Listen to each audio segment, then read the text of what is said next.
ఈ పుష్ప 1, పుష్ప 2 కానీ ఈ సినిమా ఎట్లా వచ్చింది, ఇలా తయారైంది అంటే ఇది కేవలం తన మీద ప్రేమ మాత్రమే.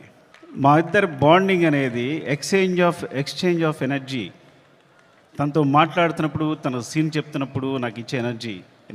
కేవలం నేను ఈ సినిమా చేయడం నీ గురించి తప్ప ఇంకేం లేదు, నీ మీద ప్రేమ తప్ప ఇంకేం లేదు.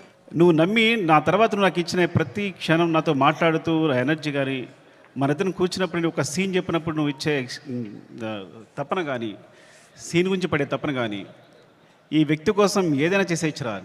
బికాజ్ సినిమానే మా ప్రపంచం. ఆ సినిమాలో ఈ సినిమాని ఒక స్థాయి తీసుకెళ్ళడానికి వ్యక్తి ప్రయత్నిస్తున్నాడు అంటే ప్రతి ఒక్కరికి ఒక ఎనర్జీ వస్తుంది. సెట్లో మొత్తం అందరికీ శ్రీవల్లి చెప్పినట్టు, శ్రీలీల చెప్పినట్టు, లేకపోతే అందరూ నా టెక్నీషియన్స్ చెప్పినట్టు, నా అసిస్టెంట్ చెప్పినట్టు. చూసారు కదా టీజర్లో ఉంటుంది, తను ఎక్కడో నిలబడతాడు చూసారా, అక్కడ మనందరినీ తీసుకెళ్తాడు. అక్కడ తీసుకెళ్ళి అందరిని కూర్చోబెడతాడు, అక్కడ వర్క్ చేస్తాడు. అలా వర్క్ చేయడం వల్ల వచ్చిన మూవీస్నే Pushpa 1, Pushpa 2. Love you darling is pure my love towards you. ఇది కథ కాదు, సినిమా కాదు, రాయడం కాదు, ఇది నీ పట్ల ప్రేమ తప్ప ఇంకేమీ లేదు. Love you so much darling.